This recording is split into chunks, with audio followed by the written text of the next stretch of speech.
जय हिंद दोस्तों।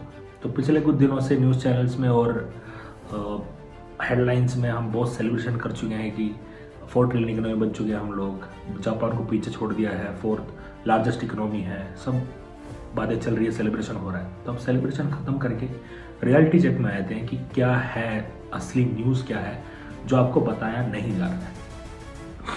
जब मैं इकोनॉमी पढ़ाता हूँ बच्चों को तो उसमें टॉपिक आता है जीडीपी का, टॉपिक आता है पर कैपिटा इनकम का। तो 4 ट्रिलियन इकोनॉमी है, हाँ बन चुके हैं, लेकिन जो 4 ट्रिलियन डॉलर्स है वो डिवाइड हुआ 1.4 बिलियन पीपल में, और उसको करके देखें तो हमारा पर कैपिटा इनकम आता है लगभग $2,500 पर एनम, मतलब 2 लाख से भी कम कमा पा रहे हैं इंडिया के एवरेज लोग।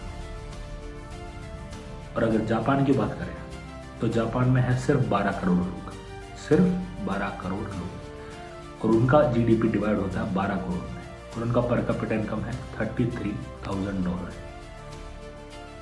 और इंडिया की पॉपुलेशन और चाइना की पॉपुलेशन लगभग सेम है, लगभग, बट हम लोग फर्स्ट पे है, वो अलग बात है। वहाँ से भी चाइना का जो पर कैपिटा इनकम है वो है 12,000। तो हम लोग कहाँ लाई करते हैं? पर कैपिटा इनकम में हम लोग लाई करते हैं 166 रैंक पे 199 कंट्रीज में। और जो ये डंका बजाते रहते हैं ना, विश्व गुरु बन गए हैं, ये बन गए हैं, वो बन गए, पहले कंट्री से बाहर निकल के देखो, पहले जान के देखो कि क्या चल रहा है। भारत के पासपोर्ट की ताकत बढ़ गई।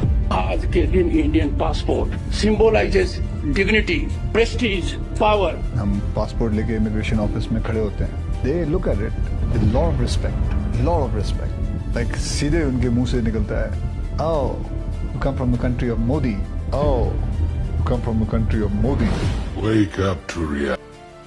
148 रैंक पे है हमारा पासपोर्ट रैंकिंग है 199 कंट्रीज में। इलेक्शन आ रहे हैं, मुद्दे बहुत हैं बात करने के लिए, तो जो पॉलिटिशियंस हैं और जो नेता लोग हैं वो बातें करते रहेंगे इन सब चीज़ों के बारे में। तो हम लोगों को रियलिटी चेक करते रहना चाहिए और उनका जो झूठ है वो पकड़ते रहना चाहिए। जय हिंद, जय भारत, इनकलाब जिंदाबाद।